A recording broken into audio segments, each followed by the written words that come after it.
Presented by Monadic Music.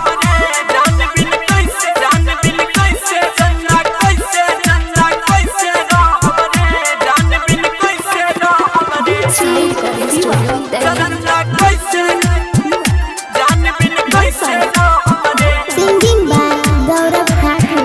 रुला के पियावा घरे जाई कि होखे वाला बसा गई। रुला के पियावा घरे जाई होखे वाला बसा गई। खाके तोर क्रिया कहतानी जुदाई हमसे न सहाई। भले मरद दिल के दर्द लेखी कैसे सहबरे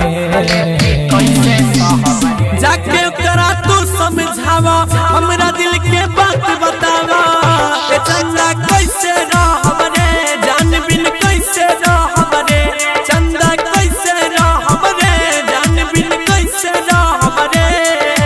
DJ Sunny Sai Recording Studio Delhi। चंदा कैसे जान बिन कैसे रहबरे। Presented by Monadic Music. पहिला नजरिया में हम जे करा दिल में अपना बसैनी। सातों जन्म तक साथ जिए के क्रिया साथे खैनी। पहिला नजरिया में दिल में बसैनी। सातों जन्म के क्रिया खैनी। तोर के मुहावा तोर दी दिलवा दुख के करा से कहबरे जाके करा तू समझावा हमरा दिल के बात बतावा। ए चंदा कैसे रहबरे जान बिन कैसे रहबरे। चंदा कैसे रहबरे जान बिन कैसे रहबरे। Sai Recording Studio Delhi। चंदा कैसे जान बिन कैसे रहबरे। DJ Siva. Presented by Monadic Music.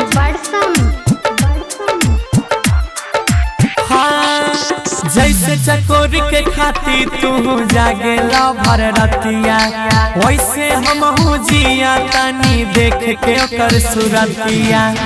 जैसे जागेला तू भर रतिया वैसे जिया तनी देख के सूरतिया। और बहनी सन्नी कहेला अब नहीं जियब रे